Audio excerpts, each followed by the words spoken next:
Hi, and welcome back to part 3 of Madeleine Smith's case. This is part 2 of her trial. I'm not really going to enjoy this one because the letters of Madeleine Smith are read out here. A number of them. I did not include all of the letters read out. They are the most cringy, Mills and Boone-esque writings. They're awful to read. Just really make your toes curl. We'll just get into this one, shall we? It's a Brecon Advertiser. We're reading from Tuesday the 7th of July 1857, the trial of Miss Madeleine Smith. Day 3, Thursday, July the 2nd. The court resumed today at 10 o'clock. The prisoner, on being brought up, maintained her usual calm and composed demeanour. The prisoner's declaration was here read as follows. My name is Madeleine Smith. I am a native of Glasgow, 21 years of age, and I reside with my father, James Smith, architect, at number 7 Blythewood Square, Glasgow. For about the last 2 years I have been acquainted with Pierre Emile L'Angelier, who was in the employment of W.B. Huggins & Co. in Bothwell Street, and who lodged at 11 Franklin Place. He recently paid his addresses to me, and I have met with him on a variety of occasions. I learned about his death on the afternoon of Monday the 23rd of March current from Mamma, to whom it had been mentioned by a lady named Miss Perry, a friend of Monsieur L'Angelier. I had not seen Monsieur L'Angelier for about 3 weeks before his death, and the last time I saw him was on a night about 10:30 o'clock. On that occasion he tapped at my bedroom window, which is on the ground floor and fronts Main Street. I talked to him from the window, which is stanchioned outside, and I did not go out to him, nor did he come in to me. This occasion, which, as already said, was about 3 weeks before his death, was the last time I saw him. He was in the habit of writing notes to me, and I was in the habit of replying to him by notes. The last note I wrote to him was on the Friday before his death, viz. Friday the 20th of March current. I now see and identify that note in the relative envelope, and they are each marked number 1. In consequence of that note, I expected him to visit me on Saturday night, the 21st current, at my bedroom window in the same way as formerly mentioned, but he did not come, and sent no notice. There was no tapping at my window on said Saturday night or on the following night, being Sunday. I went to bed on Sunday night about 11 o'clock, and remained in bed with the usual time of getting up next morning, being 8 or 9 o'clock. In the course of my proceedings with Monsieur L'Angelier, he and I had arranged to get married, and we had at one time proposed September last as the time the marriage was to take place, and subsequently the present month of March was spoken of. It was proposed that we should reside in furnished lodgings, but we had not made any definite arrangement as to time or otherwise. He was very unwell for some time, and had gone to the Bridge of Allan for his health, and he complained of sickness, but I have no idea what was the cause of it. I remember giving him some cocoa from my window one night some time ago, but I cannot specify the time particularly. He took the cup in his hand, but barely tasted the contents, and I gave him no bread to it. I was taking some cocoa myself at the time, and had prepared it myself. It was between 10 and 11 p.m. when I gave it to him. I am now shown a note or letter and envelope which are marked respectively number 2, and I recognise them as a note and envelope which I wrote to Monsieur L'Angelier and sent to the post. As I had attributed his sickness to want of food, I proposed, as stated in the note, to give him a loaf of bread, but I said that merely in a joke, and in point of fact I never gave him any bread. I have bought arsenic on various occasions. The last I bought was 6pence worth, which I bought in Curry, the apothecary's shop in Sauchiehall Street, and I used it as a cosmetic, and applied it to my face, neck, arms, diluted with water. The arsenic I got in Curry's shop I got there on Wednesday the 18th current, and I used it all on one occasion, having put it all in the basin where I was to wash myself. I had been advised to the use of the arsenic in the way I have mentioned by a young lady, the daughter of an actress, and I had also seen the use of it recommended in the newspapers. The young lady's name was Jubilee, and I had met her at school at Clapton, near London. I did not wish any of my father's family to be aware that I was using the arsenic, and therefore never mentioned it to any of them, and I don't suppose they or any of the servants ever noticed any of it in the basin. When I bought the arsenic in Murdoch's, I am not sure whether I was asked or not what it was for, but I think I said it was for a gardener to kill rats or destroy vermin about flowers, and I only said this because I did not wish them to know that I was going to use it as a cosmetic. I don't remember whether I was asked as to the use I was going to make of the arsenic on the other two occasions, but I likely made the same statement about it as I had done in Murdoch's, and on all the 3 occasions, as required in the shops, I signed my name to a book in which the sales were entered. On the first occasion I was accompanied by Mary, a daughter of Dr. Buchanan of Dumbarton. For several years past, Mr. Minnick of the firm of William Holdsworth and Co. has been coming a good deal about my father's house, and about a month ago Mr. Minnick made a proposal of marriage to me, and I gave him my hand in token of acceptance, but no time for the marriage has yet been fixed, and my object in writing the note number 1 before mentioned was to have a meeting with Monsieur L'Angelier to tell him that I was engaged in marriage to Mr. Minnick. I am now shown 2 notes in an envelope bearing the Glasgow postmark of the 28th of January, which are respectively marked number 3, and I recognise these as in my handwriting, and they were written and sent by me to Monsieur L'Angelier. On the occasion that I gave Monsieur L'Angelier the cocoa as formerly mentioned, I think that when I used it, it must have been known to the servants and members of my father's family, as a package containing the cocoa was lying on the mantelpiece in my room, but not one of the family used it except myself, as they did not seem to like it. The water which I used I got hot from the servants. On the night of the 18th, when I used the arsenic last, I was going to a dinner party at Mr. Minnick's house. I never administered or caused to be administered to Monsieur L'Angelier arsenic or anything injurious, and this I declare to be truth. Signed, Madeleine Smith. Mary Jane Buchanan then corroborates the story regarding the purchasing of the arsenic. She continues, the shopman suggested phosphorus to kill the rats, but prisoner said she had tried that and found it did not answer, and that, as they were going to the Bridge of Allen, there would be no danger in leaving it lying about the town house. Witness is not sure of the quantity, thinks prisoner asked what quantity would kill rats, and the shopman said such a quantity as she wished would kill a great many rats, and the prisoner turned to the witness and said she only wanted it to kill rats. Witness laughed at the idea of a young lady buying arsenic, and the prisoner laughed also. In the course of last spring or end of February, Miss Smith wrote to witness telling him she was engaged to be married to Mr. Minnick on the 6th of March, and on the 31st she also spoke to witness on the same subject, and said she was engaged, and of the marriage is to take place in June. She spoke of no doubt or difficulty to prevent this. Cross-examined. When we were at Clapton at school, I remember something being read in the evening about the Styrian peasants using arsenic to give them good breath in climbing mountains, and giving them a plump and rosy appearance. This was not in class, but when reading in the evening. Miss Jubilee was a pupil teacher at Clapton, and she was, I think, present at the reading. I should think Miss Smith would be present, as we were always obliged to be present at the reading. The rest of Miss Smith's family went to the Bridge of Allen on the 6th of March. William Murray, page to Mr. James Smith, architect at Rowallen in Rue. Miss Smith sent me to an apothecary's about 4 months since for prussic acid. She gave me a line on which was written, small phial of prussic acid. The apothecary refused to give it to me. I returned to Miss Smith, and on telling her, she said, very well, never mind. She said she wanted it for her hands. George Yeaman, examined by the Lord Advocate. I'm a medical man in Glasgow and have a laboratory in Sauchiehall Street. I remember hearing of Monsieur L'Angelier's death. On hearing of it, I recollected the circumstance of a paper containing writing having been presented to me by my assistant, on which was written the words, half an ounce of prussic acid. I have no means of saying with any degree of certainty how long that would be before L'Angelier's death. I should say it would be from 4 to 8 weeks. I went into the shop when the line was brought to me. I saw a boy who said he came from Miss Smith, Blythswood Square. I asked whether he knew what he wanted, and he said he thought it was a poison. I said that if Miss Smith would call herself, I would see whether or not she should have it. I did not give it to him. Miss Smith did not come, so far as I saw or heard of. George Murdoch, examined by the Lord Advocate. I am partner in the firm of Murdoch Brothers, druggists, Sauchiehall Street. I was aware that Mr. Smith had a country house in the Gairloch, and I directed my assistant to put up the arsenic. While he did so, I made the entry in the book, which Miss Smith signed, and I signed it as a witness. I don't remember seeing the parcel made up, but the usual mode is to put it in a double parcel. It was common white arsenic mixed with soot in the proportion required by the Act. I saw her again some 3 days before. She called and inquired if arsenic could not be white. I said it required to be sold mixed with something else. She did not purchase any more on that occasion. Some time afterwards, my assistant delivered to Dr. Penny some arsenic from the same bottle. By Mr. Young.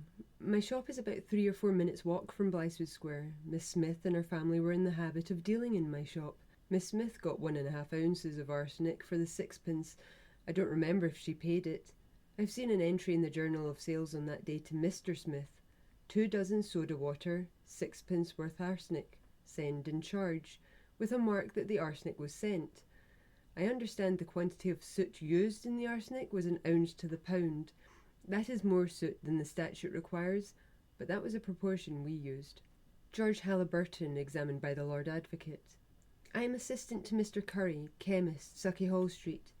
Miss Smith asked for 6p worth of arsenic. I asked her what it was to do, and she told me it was to kill rats. I told her we were not fond of selling arsenic for that purpose, in consequence of its dangerous properties.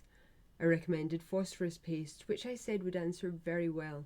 She told me she'd used that, but it failed. She said the rats were in the house in Blythewood Square. She told me that the family were going from home next day and that she would be careful to see it put down herself. She got the arsenic. It was mixed with indigo. In the registry book there is also an entry under the date 18th of March. There are no other entries this year excepting these 2.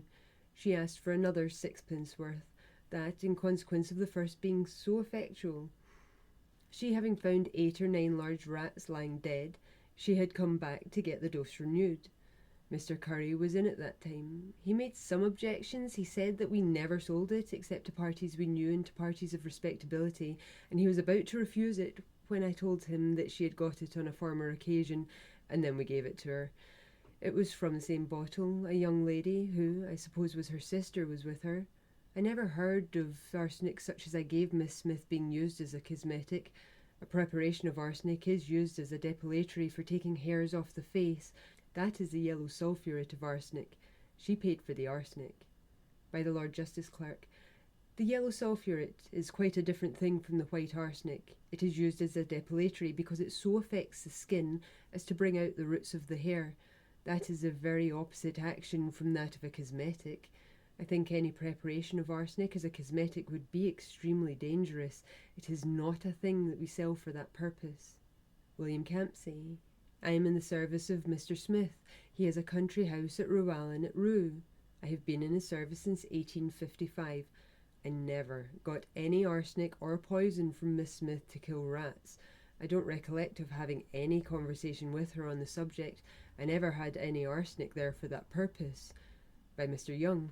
We were very much troubled with rats, and we had used phosphorus paste for them. We found it to be effectual, and we got quit of them partly, but not altogether. William Harper Minich, examined by the Solicitor General. I am a merchant in Glasgow and a partner of the firm of John Holdsworth & Co. I live in Main Street, above the house of Mr. James Smith. I have been intimately acquainted with his family for upwards of 4 years. In the course of last winter I paid my addresses to Miss Smith, and I made proposals of marriage to her on the 12th March. She accepted. The time of her marriage was fixed between us. Previously to that, I had asked her generally, without reference to any time. That was on the 28th of January. I did so personally. My attentions to her, I understood, had been such as to make her quite aware that I was paying my addresses to her. She accepted me on the 28th of January, and we arranged it more particularly on the 12th of March. From the 28th of January to the end of March, there was nothing which suggested any doubt to my mind as to the engagement continuing. I had no idea that she was engaged to any other person, and I was aware of no attachment or peculiar intimacy between her and any other man. The marriage was fixed to be on the 18th of June. I called on Thursday morning, the 26th, at her father's house. She was not in the house. I was informed she had left the house. I went to Rowallan in company with her brother, Mr. John Smith, to look for her. We went by train to Greenock and then on board the steamer, and we found her on board. It was going to Helensburgh and then to Rue. It called at Risneath and then returned to Greenock. We found her in the steamer a little after 2 o'clock. She said she was going to Rowallan. I went on to Rowallan with her and her brother, and then we ordered a carriage and drove her up to Glasgow to her father's house. On reaching Glasgow, I had no conversation with Miss Smith. I saw her again on the Saturday following. I had heard a rumour that something was wrong.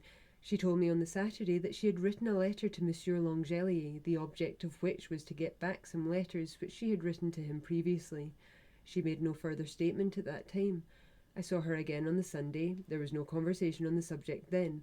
I saw her on Monday and Tuesday. On Tuesday morning she alluded to the report that L'Angelier had been poisoned, and she remarked that she had been in the habit of buying arsenic, as she had learned at Clapton School that it was good for the complexion. I had heard a rumour that he had been poisoned. She said nothing further, and that was the last time I saw her. Before she made these statements to me, I was not aware that she was acquainted with L'Angelier. I was not acquainted with him myself. Cross-examined by the Dean. When we met her in the steamer, I asked her why she had left home, leaving her friends distressed about her, but I requested her not to reply to me then, as there were too many people present. I renewed the inquiry at Rowallan, and she said she felt distressed that her papa and mamma should be so much annoyed at what she had done. Mr. Smith told me that she had left the house that morning, and I asked him the reason, and he said it had been some old love affair. I understood her to refer to that in the answer she made to me. She gave us no further explanation. She said not to press her, and she would tell me all again.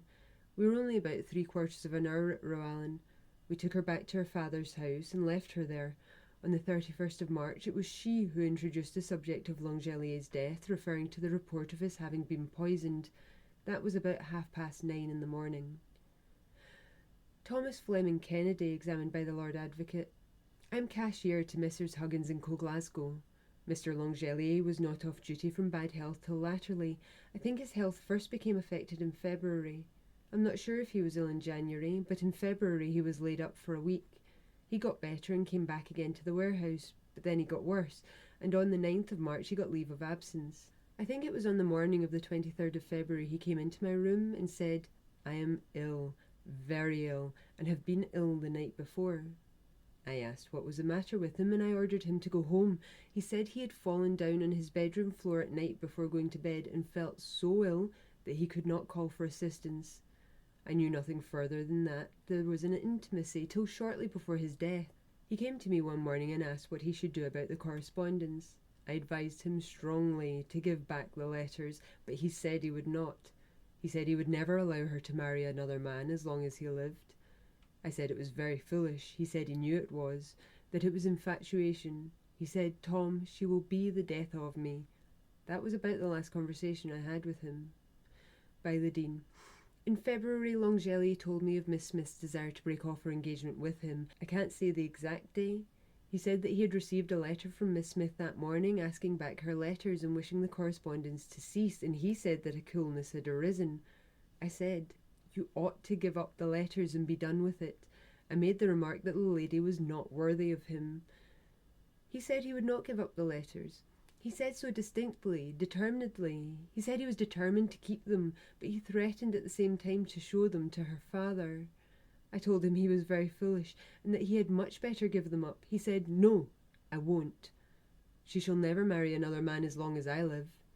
He also said, "Tom, it is an infatuation. She'll be the death of me." He was exceedingly excited during the whole time. I heard him say on one occasion, I don't recollect when, "I wish I was 6 feet under the ground." This was before the time I'm speaking of. I took no notice of that statement. I never supposed that anything was wrong with him. I paid no attention to it. John Murray, examined by Mr. Mackenzie.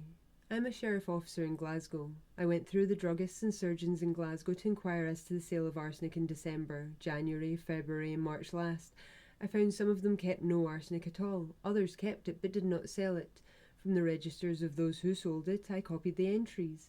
I ascertained that from December to March, no person of the name of L'Angelier, the Dean— Stop! Witness withdrawn.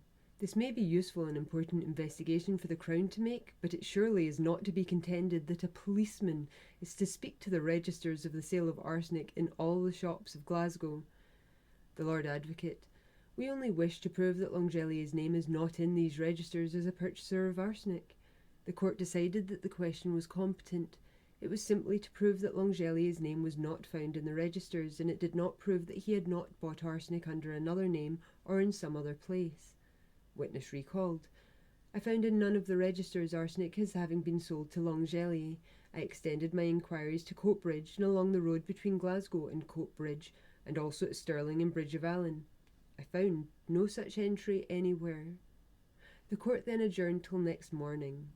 Friday the 3rd of July. The The 4th day. Dr. Penny recalled and re-examined for the Crown.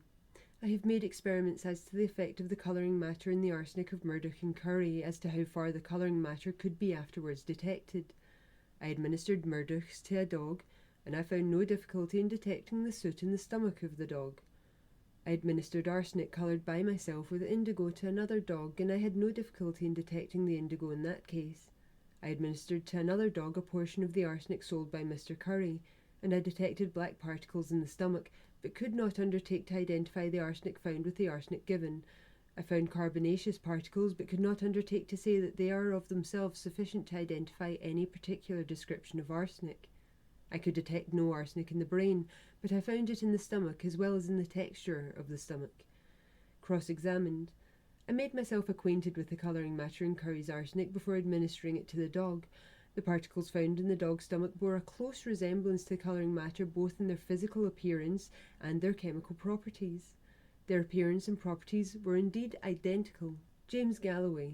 I live in 192 St George's Road. I knew L'Angelier by sight. He lived next door to a relation of mine, and I saw him frequently. I saw him on Sunday night, the 22nd of March, about 9 o'clock in Sauchiehall Street. He was going east. He was going in the direction of Blythswood Square. He was about 4 or 5 minutes' walk from it. Thomas Cavan, Night Constable, Glasgow Police.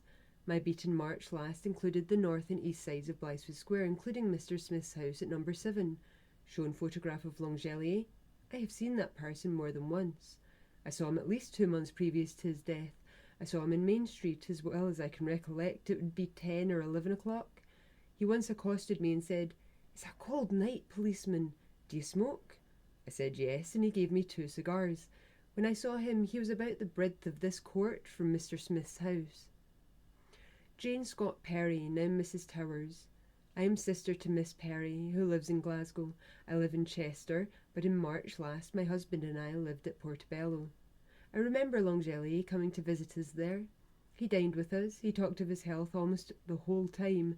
He said he had been given cocoa and coffee, but after taking them they had disagreed with him, and he had been very ill. He said he had not been accustomed to them. He made the remark that he thought he had been poisoned. This was after speaking of the cocoa and coffee. Nothing was said or asked about who had poisoned him. James Towers.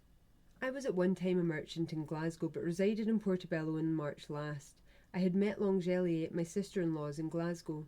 I remember his dining with us in March. He had told us he had had a very violent bilious attack of jaundice.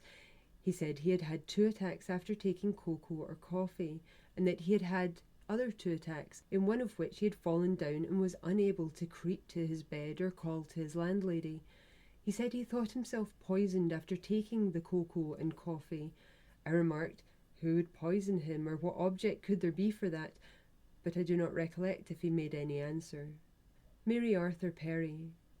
I think he told me in February he had heard of another gentleman paying his addresses to Miss Smith. He said at one time she had denied it, and that at another time she had evaded the question. I did not see him again till the 2nd of March.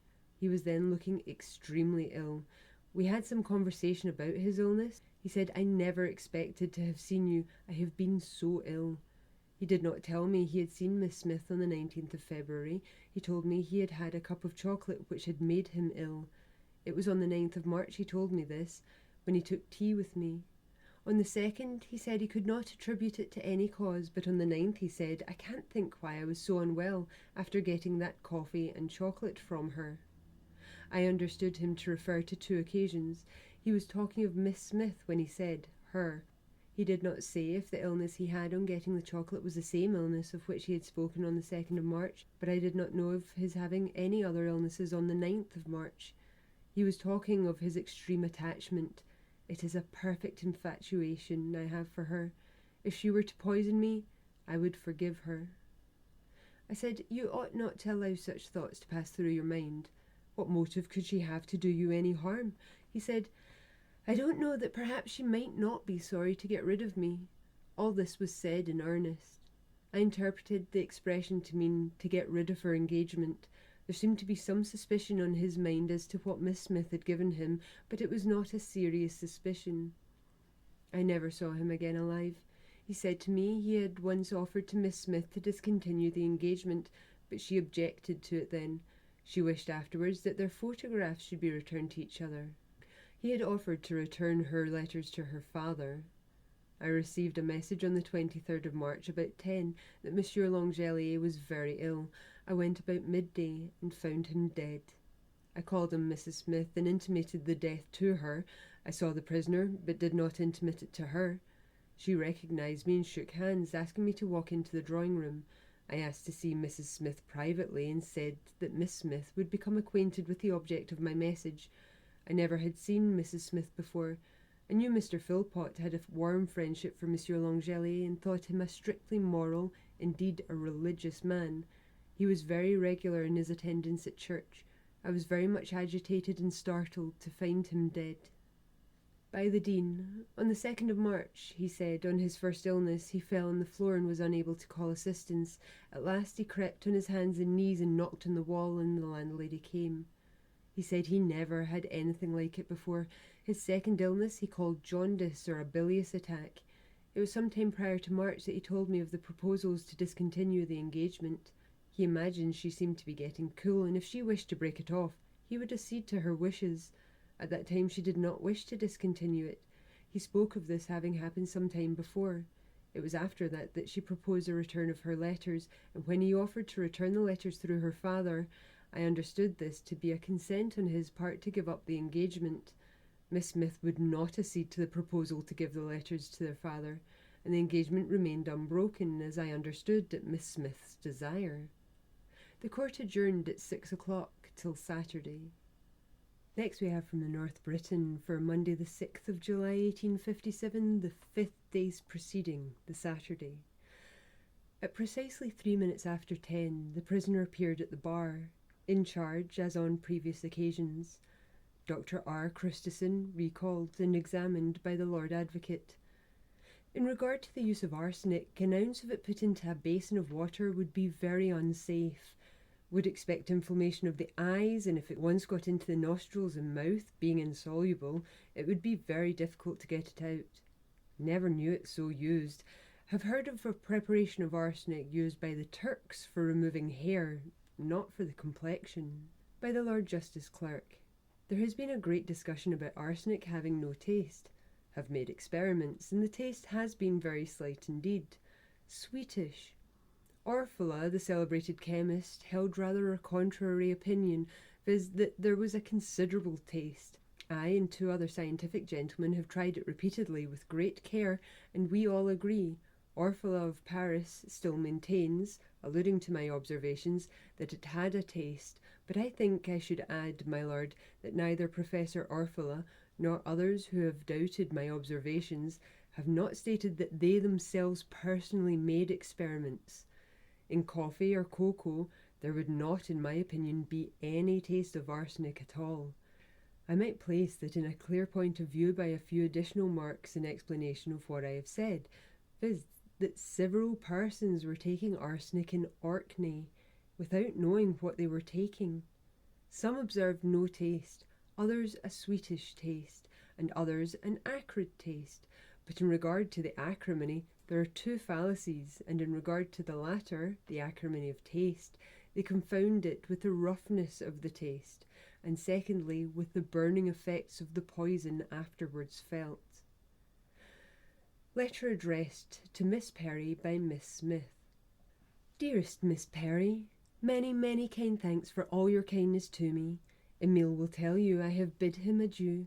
My papa would not give his consent, so I am in duty bound to obey him. Comfort, dear Emile. It is a heavy blow to us both. I had hoped some day to have been happy with him, but alas, it was not intended. We were doomed to be disappointed. You have been a kind friend to him. Oh, continue so. I hope and trust he may prosper in the step he is about to take. I am glad now that he is leaving this country, for it would have caused me great pain to have met him. Think my conduct not unkind. I have a father to please, and a kind father too. Farewell, dear Miss Perry, and with much love, believe me, yours most sincerely, Mimmy. The clerk then read number 15. My own darling husband, I'm afraid I may be too late to write to you this evening, so as all are out, I shall do it now, my sweet one. I did not expect the pleasure of seeing you last evening, of being fondled by you, dear, dear Emile. Our cook was ill and went to bed at 10. That was the reason I could see you, but I trust ere long to have a long, long interview with you, sweet one of my soul, my love, my all, my own best beloved. I hope you slept well last evening and find yourself better today. I was at St. Vincent Street today. B and M are gone to call for the Holdsworth and some others. Never fear me, I love you well, my own sweet darling Emile. Do go to Edinburgh and visit the lanes. Also, my sweet love, go to the ball given to the officers. I think you should consult Dr. Macfarlane. That is, go and see him, get him to sound you, tell you what is wrong with you. Ask him to prescribe for you, and if you have any love for your Minnie, follow his advice, and oh, sweet love, do not try and doctor yourself. But oh, sweet love, follow the medical doctor's advice. Be good for once, and I am sure you will be well. Is it not horrid cold weather? I did, my love, so pity you standing in the cold last night, but I could not get Janet to sleep, little stupid thing. My own sweet beloved, I can say nothing as to her marriage, as it is not certain when they may go from home, or when I may go to Edinburgh. It is uncertain. My beloved, we will require to be married, if it is in Edinburgh. In Edinburgh, or will it do here? You know I know nothing of these things. I fear the banns in Glasgow. There are so many people know me. If I had any other name but Madeleine, it might pass. But it is not a very common one. But we must manage in some way to be united ere we leave town. How kind of Mary to take any trouble with us. She must be a dear good creature. I would so like to visit her, but no, I cannot. I shall never, ever forget the first visit I paid with my own beloved husband, my own sweet dear Emile, you sweet dear darling. If ever again I show temper, which I hope to God I won't, don't mind it. It is not with you I am cross. Sweet love, I adore you with my heart and soul. I must have a letter from you soon. I am engaged up till Friday night. Sweet pet, that will be too soon for you to write. I have written a great many letters today. I am much behind in my correspondence. I do hope your finger is better. Take care of it. When may we meet again? Soon, soon, I hope and trust. Sweet darling, you are kind to me, very kind and loving. I ought never in any way to vex or annoy you. My own, my beloved Emile, I wish to get this posted tonight, as I don't understand the post. I posted your Saturday note before 12, and you did not get it till Monday. We have had a great many letters go astray lately. I got a letter on Monday morning, written 6 weeks ago. Are these officers nice fellows? Why are they here? How is your mother and sister? Well, I hope, my own sweet. But, pet, I must stop, as they will be in shortly. If I do not post this tonight, you shall have a P.S. Much, much love, kisses, tender, long embraces, kisses, love. I am thy own, thy ever fond, thy own dear loving wife, thy Mimi. Number 43.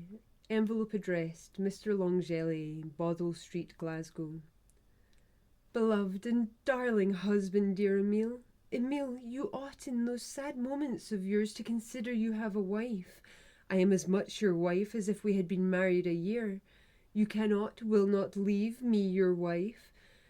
Entreat of you, my husband, my fondly loved Emile, only stay and be my guide, my husband dear. Trust me. Heaven is my witness, I shall never prove untrue to you. I am your wife. No other shall I ever marry. Now, Emile, I love and obey you. My duty as your wife is to do so. I shall, so all you want me. Trust me. Keep yourself easy. I know what awaits me if I do what you disapprove. Off you go. That shall always be in my mind. Go never more to return. The day that occurs, I hope I may die. Yes, I shall never wish to look on the face of man again. You would die in Africa. Your death would be at my hands, God forbid. I love you more than life. I am thine, thine own Mimi L'Angelier. Emile, you shall have all your letters the first time we meet. It may cost me a sigh and a pang, but you shall have them all. Minich left this morning. Say nothing to him in passing. It will only give him cause to say you did not behave in a gentlemanly manner. Do not do it. He said nothing to me out of place, but I was not a moment with him by myself. I did not wish to be alone with him. The Dean of Faculty objected to the proof of any date to this letter. Dated Glasgow, 6:45 p.m., August the 14th, 1856. Beloved and ever dear Emile, for I can never be the wife of another after our intimacy. But, sweet love, I do not regret that. Never did and never shall. Emile, you were not pleased because I would not let you love me last night. Your last visit, you said you would not do it again till we were married. Number 81. Now, I must tell you something you may hear. I was at the theatre, and people, my love, may tell you that Minich was there too. Well, love, he was there, but he did not know of my going. He was in the club box, but I did not even bow to him. Today, when B, Mamma, and I were walking, Minich joined us, took a walk with, and came home. He was most civil and kind. He sent Janet such a lovely flower tonight to wear on Monday evening. Now I have told you this, sweet pet, I know you will be angry, but I would rather bear your anger than that you would perhaps blame me for not telling you, as someone will be sure to inform you of me. Number 97. If at 10 o'clock, don't wait to see me, as Janet may not be asleep, and I will have to wait until she sleeps to take it in. Make no noise. Adieu, farewell, my own beloved, my darling, my own Emile. Good night, best beloved.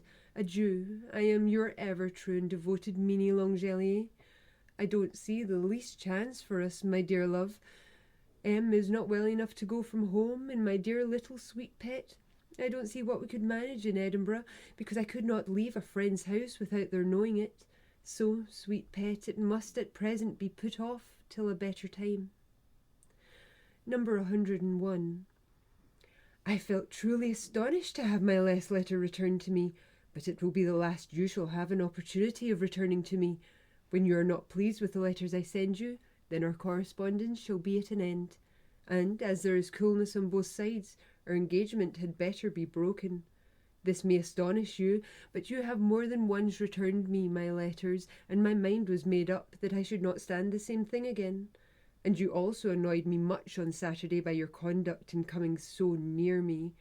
Altogether, I think, owing to coolness and indifference, nothing else, that we had better for the future consider ourselves as strangers. I trust to your honour as a gentleman that you will not reveal anything that may have passed between us. I shall feel obliged by your bringing me my letters and likeness on Thursday evening. Be at the area gate, and C.H. will take the parcel from you. On Friday night I shall send you all your letters, likenesses, etc. I trust you may yet be happy and get one more worthy of you than I. On Thursday at 7 o'clock. I am, etc. M. Number 105. Envelope addressed immediately, posted in Glasgow. Monday night. Emile, I have just had your note. Emile, for the love you once had for me, do nothing till I see you. For God's sake, do not bring your once loved Minnie to an open shame. Emile, I have deceived you. I have deceived my mother. God knows she did not boast of anything I had said of you, for she, poor woman, thought I had broken off with you last winter. I deceived you by telling you she still knew of our engagement. She did not. This I now confess. And as for wishing for any engagement with another, I do not fancy she ever thought of it. Emile, write to no one, to papa or any other. Oh, do not till I see you on Wednesday night. Be at the Hamiltons at 12, and I shall open my shutter, and then you come to the area gate. I shall see you. It would break my mother's heart. Oh, Emile, do not be harsh to me. I am the most guilty, miserable wretch on the face of the earth. Emile, do not drive me to death. When I ceased to love you, you believed me it was not to love another. I am free from all engagement at present. Emile, for God's sake, do not send my letters to papa. It will be an open rupture. I will leave the house. I will die. Emile, do nothing till I see you. One word tomorrow night at my window to tell me, or I shall go mad. I cannot ask forgiveness. I am too guilty for that. I have deceived. It was love for you at the time made me say Mamma knew of our engagement. Pray for me, guilty wretch, but do nothing. Oh, Emile, do nothing. Tuesday morning. I am ill. God knows what I have suffered. My punishment is more than I can bear. Do nothing till I see you. I am mad. I am ill. Number 107. Mr. L'Angelier, Mr. Jenkins, 11 Franklin Place. Tuesday evening, 12 o'clock. Emile, I have this night received your note. Oh, it is kind of you to write me. Emile, no one can know the intense agony of mind I have suffered last night and today. Emile, my father's wrath would kill me. You little know his temper. Emile, for the love you once had for me, do not denounce me to my papa. Emile, if he should read my letters to you, he will put me from him. He will hate me as a guilty wretch. On my bended knees I write you and ask you, as you hope for mercy at the judgment day, do not inform on me. Do not make me a public shame. I would not ask you to love me or ever make me your wife. I am too guilty for that. I have deceived and told you too many falsehoods for you ever to respect me. But, oh, will you not keep my secret from the world? Oh, will you not, for Christ's sake, denounce me? I shall be undone. I shall be ruined. Who would trust me? Shame would be my lot. Despise me, hate me, but make me not the public scandal. Forget me forever, blot out all remembrance of me. Emile, will you not spare me this? Hate me, despise me, but do not expose me. I cannot write more. I am too ill tonight. M. Number 117, addressed to Mr. L'Angelier, posted at Glasgow, 4th of March, 1857. Dearest Emile, I have just time to give you a line. I could not come to the window as B and M were there, but I saw you. If you would take my advice, you would go to the south of England for 10 days. It would do you much good. In fact, sweet pet, it would make you feel quite well. Do try and do this. You will please me by getting strong and well again. I hope you will not go to Bridge of Allen, as Papa and Mamma would say it was I brought you there, and it would make me to feel very unhappy. Stirling you need not go to, as it is a nasty, dirty little town. Go to the Isle of Wight. I am exceedingly sorry, love, I cannot see you ere I go. It is impossible, but the first thing I do in my return will be to see you, sweet love. I must stop, as it is post time, so adieu with love and kisses and much love.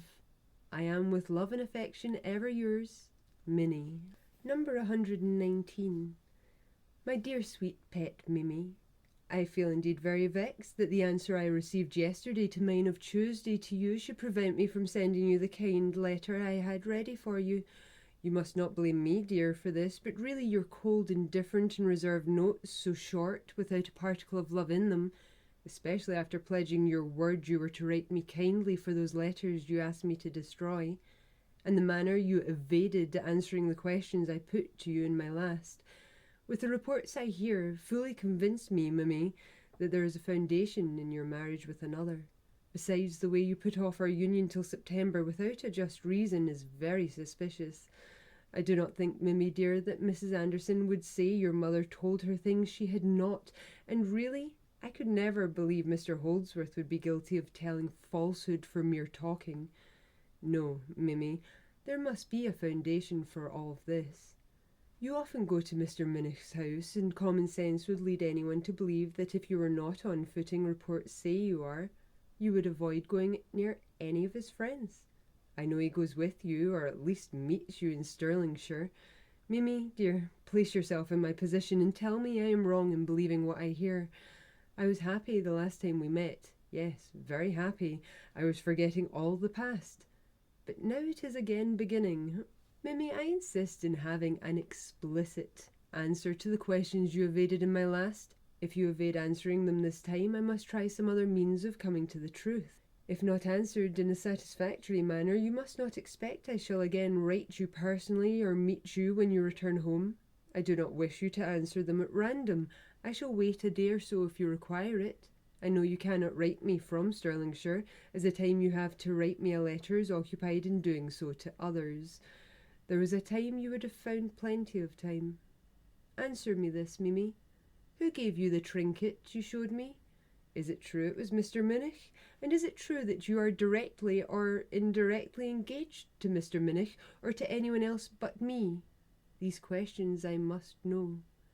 The doctor says I must go to Bridge of Allen. I can travel 500 miles to the Isle of Wight and 500 back. What is your object in wishing me so very much to go south? I may not go to Bridgeville until Wednesday. If I can avoid going, I shall do so for your sake. I shall wait to hear from you. I hope, dear, nothing will happen to check the happiness we were again enjoying.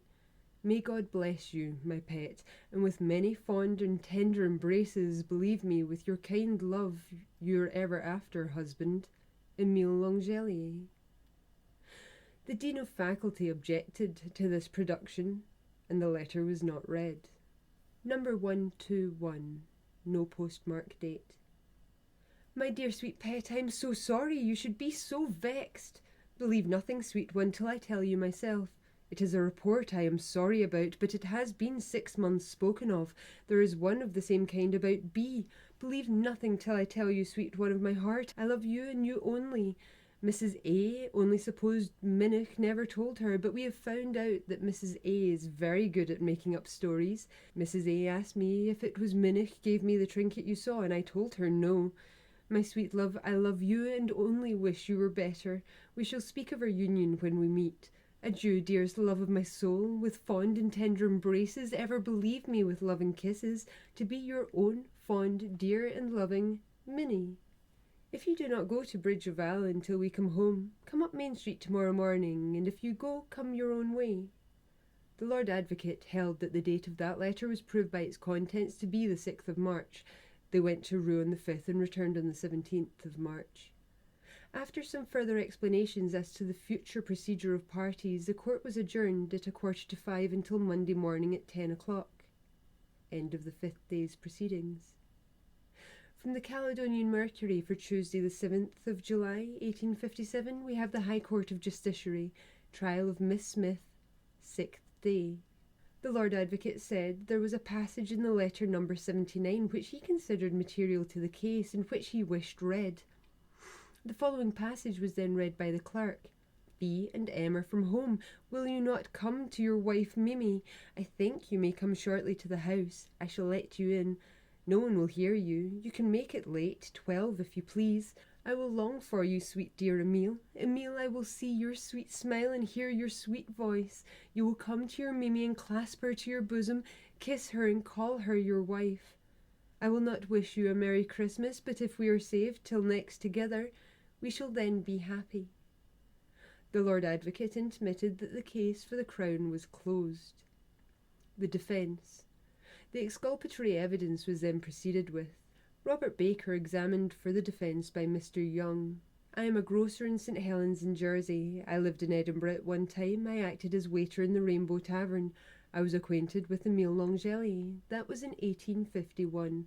He lived in the Rainbow for between 6 and 9 months. He was very much distressed. I slept with him and saw a good deal of him. He was a quiet sort of person, but very easily excited. He was subject to low spirits. I have seen him in very low spirits, crying often at night. I latterly heard him speak of suicide before he went to Dundee. He often said he wished he was out of the world. I remember one occasion when his conduct had a tendency to suicide. He was walking in the room when the window was open, and it appeared he had opened it with the intention of throwing himself over. He did not tell me himself that he had met with some disappointment in a love matter. I was aware of it. My uncle told me about it. I often heard him speak of it to others. She was a lady from Fife. I cannot say he was much distressed at this, but he was much distressed that he was out of a situation. Witness. We have walked to Leith Pier together. He once spoke of suicide on Leith Pier. He said he had a great mind to throw himself over. He was so tired of existence. I have seen him read about cases of suicide in the newspapers. He said he wished he had the same courage. He did not appear to applaud it, but only made that remark. By Mr. Young. Shown a letter. I received it from L'Angelier in Dundee. Witness here read the letter. I have arrived in Dundee, and am working for my board and lodging. I don't receive so much as a farthing. I beg of you to take care of my trunks and other things. Be sure as soon as a letter comes and send it to me, as it might be a situation. I was never so unhappy in my life. I wish I had a pistol to blow my brains out. William Pringle Laird, examined by Mr. Young. I am a nurseryman in Dundee, and was acquainted with L'Angelier in Dundee, and also when he was with Dixon & Co. in Edinburgh. He spoke of a cross in love he had got.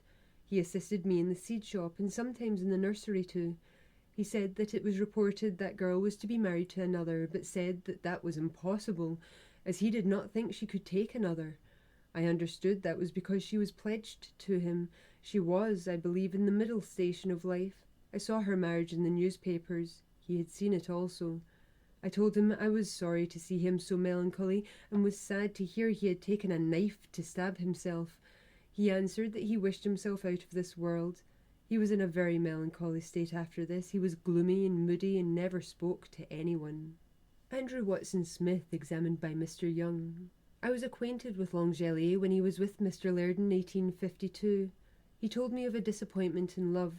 He said they had been engaged for a number of years and had loved each other very much. He also said he was frequently tempted to destroy himself. He showed me a ring he got from her. He generally spoke of this as in a melancholy strain and declared he thought he would drown himself. I have a faint remembrance that he once told me he went to the Dean Bridge to destroy himself because this lady had jilted him. He did not say what had hindered him. Self-destruction was a frequent subject of his conversation. William Anderson, late nurseryman and seedsman, Dundee, examined by Mr. Young. His manners were more of the French, Italian or Spanish style than belonging to this country. William MacDonald Ogilvy, examined by Mr. Young. He spoke of falling in love with ladies. On one occasion he said if he got disappointed in love he would think nothing of taking a large knife, then lying on the counter, and putting it into him. He spoke of his being in France. He travelled with some person of distinction, as he led me to suppose. He had charge of everything, horses, luggage, and the like. He said the horses were very much knocked up on one occasion, and he had given them arsenic to cure them. By the court. He spoke that in English. By Mr. Young. I wanted to know what effect it had on horses. He told me it was given them to enable them to accomplish the journey. He said that it made them long-winded, and by this means it enabled them to accomplish a journey. Mr. Young. Go on and tell us what he said. In reply, I said, was he not afraid of poisoning the horses? He said, oh no, so far from doing that, he had taken it himself. Mr. Young. Just go on. I told him I should not like to follow his example. I should not like to try it. He said there was no danger. By Mr. Young. Did he tell you what effect it had? In conversation he did. He told me at one time that it improved the countenance, the complexion. By Mr. Young. The complexion? Yes, the complexion.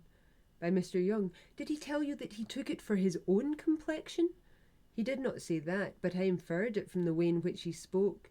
He mentioned that as one of his reasons. By Mr. Young. Did he say he had taken it himself medicinally for any pains he had? Yes, he said he had taken it himself. He had a difficulty in breathing, and it had a good effect in that way. By Mr. Young. Did you ever see him eat anything that appeared to be dangerous?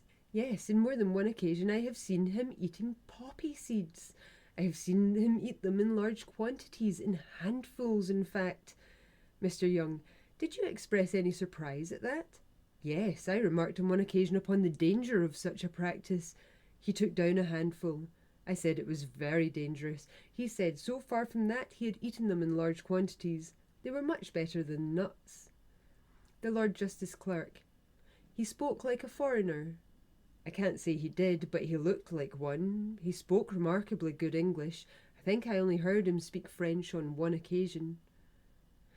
The Lord Justice Clerk. Are you sure he said arsenic? Quite sure.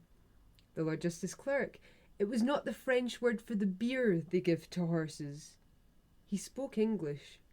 The Lord Justice Clerk. But it was not the common word? No. David Hill, examined by Mr. Young. David Hill. I am a market gardener in Dundee. I once found a small parcel. That was before L'Angelier was there. I found a small parcel and lifted it and put it into my pocket and brought it to Dundee. The person I showed it to there supposed it to be arsenic. I don't recollect how long that was before L'Angelier came. I mentioned it to him. I told him of finding it there. He said, oh, that was nothing strange. He used it regularly. He said nothing more, at least I don't recollect. Mr. Young. Did he tell you for what purposes he used it? No, he said he used it regularly. I tried to remember, but I don't recollect for what purposes. Mr. Young: After you heard of L'Angelier's death in Glasgow, did you remember the circumstance? Witness hesitated. Lord Justice Clerk: Did you recollect this circumstance of the conversation about arsenic when you heard of L'Angelier's death? No. Mr. Young: But you recollected it some time ago? Yes, sir. Lord Justice Clerk: If you did not recollect it then, what brought it to your mind? I do not recollect. Lord Justice Clerk: Was it any conversation of others at Dundee that made you recollect this conversation about arsenic? I do not know, sir. Janet Christie, examined by Mr. Young, deponed: Some years ago I was acquainted with a Mrs. Craig, residing in St. George's Road, Glasgow. She had a son in Huggin and Company's warehouse, Glasgow. I visited her house frequently. I occasionally met L'Angelier there. I recollect hearing him say that the French ladies used arsenic to improve their complexion. That was about 4 years ago. Alexander Miller, examined by the Dean of Faculty: I am in the employment of Huggins and Company. L'Angelier told me he was going to be married. He told me so several times. First about 9 months before his death. He said several times he intended to be married on certain days, but these days passed. At last he said he was really going to be married. I said it would pass over as usual. He affirmed, however, that it would not. He gave me to understand that it was to be in about 2 months after the time he told me. He told me on that occasion to whom he was to be married. He was very sensitive, easily depressed, and as easily uplifted. Lord Justice Clerk: On a former day we got an expression from Mr. Kennedy that he was very mercurial. Examination continued. I do not recollect him speaking to me about suicide or desiring to be in his grave. Examination continued. I do not recollect him speaking to me about suicide or desiring to be in his grave. On one occasion, however, he said he wished he was dead. He once spoke to me of a person taking his own life. He said he did not consider there was any sin in a person taking away his own life to get out of the world when tired of it. Having lost all happiness in it, I think was his expression. I objected and said that our life was not our own and that we had not right to do with it as we chose. He did not acknowledge, so far as I recollect, having altered his opinion. He complained to me several times of having a kind of diarrhoea, and about the middle of February he said he had pains in the bowels and stomach and his eyes were watering very much. He thought at the time that it was the effect of cold. He had on several previous occasions complained of the effects of diarrhoea. Almost since I knew him he complained so, but latterly he did so more frequently. Cross-examined by the Solicitor General: The occasion in February when his eyes were suffused was, so far as I can remember, about the 13th. There was another occasion when he complained, perhaps the 19th or 20th. I saw him that day in the warehouse. He came in at 1 o'clock. He had not been there earlier that day. When I first saw him that day, there was a sort of blackish appearance round his eyes and a dark red spot on his cheek. I asked him what was wrong with him. He said he was nearly dead last night. I then asked what had been the matter with him. He said he had been rolling on the floor all night. He had been so weak that he had to remain quiet. He could not call for assistance. He was so sick, he said, he was like to vomit his inside out. I asked him what he had vomited. He said it was yellowish. I suggested it might be bile. He said his landlady suggested the same. He said that between 4 and 6 o'clock in the morning he called his landlady to get a cup of tea, he was so weak. Agnes Macmillan, examined by Mr. Young, deponed: I was at one time in Mr. Smith, the architect's service, as table maid. On one occasion Miss Smith told me something about arsenic. I cannot remember what brought the conversation on, but I perfectly remember her saying either that arsenic was used for the complexion or that it was good for the complexion, either the one or the other. James Girdwood, surgeon in Falkirk, examined by Mr. Young: I have been in practice in Falkirk for about 40 years. Have you ever been asked as to the safety of using arsenic as a cosmetic? Very frequently, since the publication of that article in Chambers' Journal. How long ago is that? It's about 2 years ago, I think. William Roberts, examined by Mr. Young: I'm a merchant in Glasgow. I became acquainted with the deceased L'Angelier about 1853. He once dined with me. That was on Christmas Day, 1855. It was on a Sunday. On that occasion he became very ill. It was after dinner. There were a few friends dining with me at the time. When the ladies left the room, L'Angelier got ill. I showed him the washer closet and then left him. I sat for a considerable time waiting on him and wondered why he was not coming. I opened the dining room door and heard a groaning and some person vomiting. I went to the water closet and found L'Angelier very ill indeed, vomiting and purging. The men who were with me rushed out to his assistance. I went upstairs and got him cholera mixture, and he took a considerable quantity of it. We got very much frightened, as cholera was in the town at the time. L'Angelier remained in the water closet a considerable time. Some time after, a gentleman took him home in a cab. L'Angelier returned a few days after to apologize for his illness. He was a considerable time ill in my house, I think an hour, probably two. I did not pay much attention as to time, never fancying that the case would come to this. Cross-examined by the Lord Advocate. I thought a good deal of L'Angelier. He sat in church with me and in the same pew for 3 years. I would have believed his word at that time, as I had a very high respect for him. By the Court. I would not latterly have believed his word. That feeling does not arise from my own observation or knowledge, but what I have heard since. From what I have heard since the commencement of these proceedings. Robert Baird, examined by the Dean of Faculty. I am a brother of the last witness. I was acquainted with L'Angelier. I remember his asking me to introduce him to Miss Smith. I cannot say how long that is ago. I should think somewhere about 2 years ago. He asked me several times to do it. He was very pressing about it. I introduced him to her ultimately. I introduced them on the street. He never asked me to introduce him to Miss Smith's father, but he stated his determination to be introduced and expressed some anxiety about it. When I introduced them, Miss Smith was not alone. Her sister was with her. A number of letters were then put in. First, G. 198, having postmarked September 18th, 1855. It was from the prisoner to the deceased and was, as nearly as we could catch, as follows. Beloved Emile, I have just received your note. I shall meet you today. I do not care, though I bring disgrace on myself. To see you I would do anything and bear anything. I desire to make you happy. Beloved, you are young. You ought to desire life. Oh, for the sake of your love, what would I not do, Emile? To succeed in this life, my dear, everyone must suffer disappointments.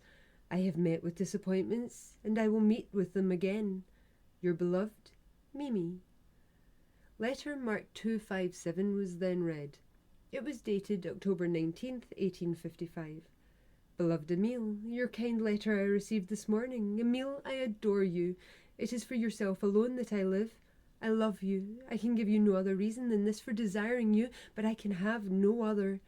If you had been a young man belonging to Glasgow, there would have been no objection to you by my parents, but as you are unknown to them, they have rejected you. Before long, you say, I shall rid you in all the world of my presence. God forbid that you should ever do this. Sensation.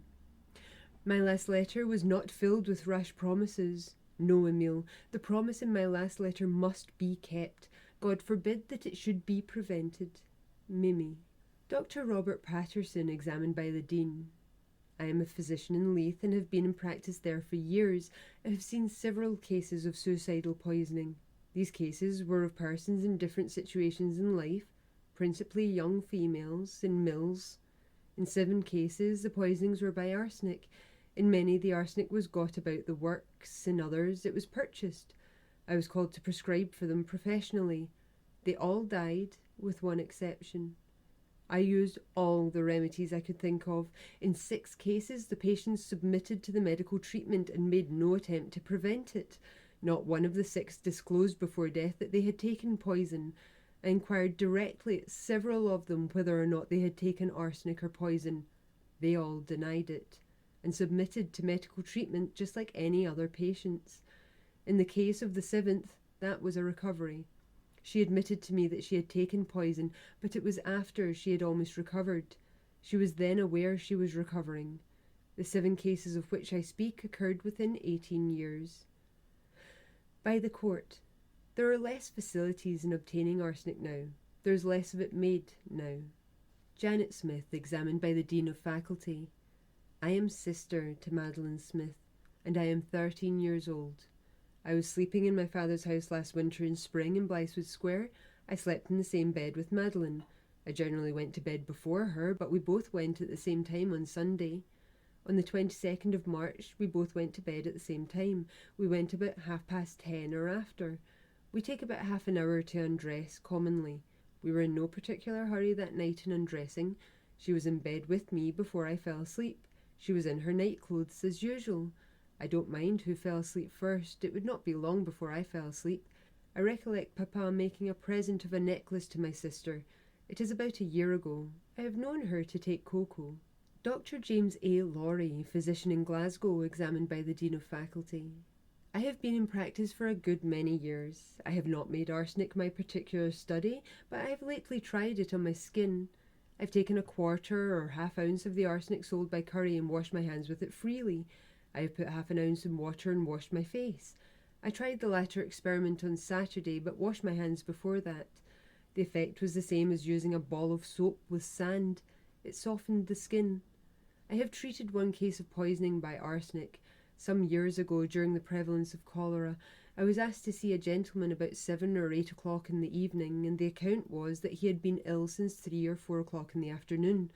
I found him then labouring under premonitory symptoms of cholera, and I prescribed for him.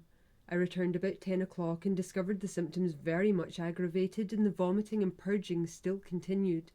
His voice was not affected, and the vomiting was not the same as that superinduced by cholera. It was reddish-yellow matter, and I requested it to be set aside. I thought that it was not a case of cholera, and asked the gentleman what he had taken. He said he had only taken his ordinary food, wine, etc., but nothing else. The symptoms went on still further, and I called a consultation of other medical men. I put the question still more strongly to him, and he said he had taken nothing. I was still satisfied that something else was the matter from the aggravation of the symptoms, and at last he died about 3 o'clock in the morning. Next day I discovered from a druggist's assistant that the deceased gentleman had purchased half an ounce of arsenic on the day of his death. I then caused an analysis of the vomited matter and of the stomach to be made, and discovered that arsenic was present in large quantities. Dr. Douglas McLagan, Edinburgh, examined by the Dean of Faculty. You've had some experience in cases of poisoning by arsenic. I have. You have, of course, read a good deal upon the subject. Yes. And have devoted a good deal of your attention to chemistry. Yes. From what you know of the properties of arsenic, do you think that there would be any danger in using water in which a quantity of arsenic had been put to wash the face and hands? There is so very little arsenic dissolved that I cannot conceive that it would do any harm to anybody. What proportion of arsenic will dissolve in cold water? If the water is merely poured upon it and allowed to stand, a very minute quantity indeed, but if agitated in cold water, I think it dissolves 1 part in 400, or some such proportion as that. That is so very minute a quantity that it could not do any great harm, I suppose. It would do no harm to the entire system. Are you aware that there is any authority for saying that jaundice is a symptom of arsenical poisoning? There is a single line in Taylor's book which says that jaundice has been observed, and which refers to the remarks of Dr. Marshall in the case of Turner. Read from Dr. Marshall's book the account of Mr. Turner's experiment on his son, who states that he observed a yellowness in the face which had not been noticed in former experiments. The Dean of Faculty then announced that the case for the defence was closed, and it being then 4:30 o'clock, the court adjourned till today, when the Lord Advocate will address the jury for the Crown. The Glasgow Courier for Tuesday the 7th of July gives us notes on the trial of Miss Smith by an eyewitness. The personal appearance of Miss Smith, the central figure in this remarkable case, is the point on which most attraction seems to be fixed in the court by the spectators with which it is thronged, and which is most talked of among the less privileged outside world. Eager crowds gather in the early morning at the jail and in Parliament Square to catch a glimpse of the prisoner as she is taken to the court. In the evenings, thousands gather in the streets to see the cab in which she is borne back from the courtroom to the prison. Every day sees hundreds at the door of the court who would willingly expend guineas in obtaining a look at the young lady. Hundreds are daily passed in for a few minutes by official friends to get a glimpse of the prisoner, and may be seen departing with an air of satisfied curiosity upon their anxious countenances. In the midst of all this excitement, passing through the eager crowd from and to prison, seated at the bar with hundreds of eyes fixed steadily upon her, Madeleine Smith is the only unmoved, cool, serene personage to be seen. From the first moment to the last, she has preserved that undaunted, defiant attitude with perfect repose which has struck every spectator with astonishment. She passes from the cab to the courtroom, or rather to the cell beneath the dock, with the air of a belle entering a ballroom. She ascends the narrow staircase leading into the dock with a cool, jaunty air, an unveiled countenance, the same perpetual smile, or smirk, rather, for it lacks all the elements of a genuine smile, the same healthy glow of colour and the confident ease. The female turnkey at her side looks more of the prisoner, for while she is still and scarcely ever lifts her eyes, Miss Smith never ceases surveying all that goes on around her, watching every word of every witness, returning every stare with compound interest, glancing every second minute at the down-turned eyes in the side galleries, and even turning right round upon the reporters immediately behind her to see how they get along with that note-taking which is carrying her name and deeds into every British home. When judges and jurymen retire for lunch, she refuses even so much as a small packet of sandwiches. Others may be thirsty amid the hot excitement, but when the female attendant offers her a glass of water, she will not have it. There she sits, refusing meat and drink or a moment's retirement in her cell, with a smelling bottle in her dainty little hand, which she never uses. A splendid specimen of physical power and of endurance as only a will of terrible strength could attain. When she is called upon to plead, she says in a clear, sweet treble, no trace of huskiness or emotion perceptible in the voice, no trembling on her tongue. Not guilty. Dr. Penny describes his analytical investigations of the portions of her old sweetheart's body, and the ribbons of her bonnet are so still that you can clearly perceive there is not even a hidden shudder passing through her frame. Dr. Stephen narrates how L'Angelier's body was exhumed, and she only leans forward on the railing before the dock to study the doctor's face and hear his words the more easily. The poor Frenchman's landlady relates with pathetic simplicity how L'Angelier died, and Madeleine meets the eye of the honest matron without blanching for a moment. She sees her old school companion and friend, Mary Buchanan, in tears, but the smirk does not desert her, and she cannot shed a responsive tear to those of the girl who was to have been her bridesmaid. The wife of the curator of the Botanic Gardens turns her honest, large grey eye upon the woman who deserted her old lodger, of whom she thought so highly and whom she now laments so sincerely. But Madeleine is too much for the matron, and the witness is the first to lift away her gaze. Even Mr. Minnick in the witness box, placed in that position so peculiar and trying solely by her influence, fails to steal from her a single particle of her equanimity, and she looks steadily at that deeply injured merchant who has too keen a sense of his own humiliation to direct even a solitary glance in the direction of the dock. She is elegant without show, a rich brown silk gown with a large brooch low set in the breast, a white straw bonnet simply trimmed with white ribbon, a white cambric handkerchief, and a bottle of smelling salts in her kid-gloved hand. Such is the inventory, so far as I can furnish it, from the Ayrshire Express. And that ends part 3 of the case of Madeleine Smith, part 2 of her trial. The third part of her trial will be next time. We'll maybe see you again.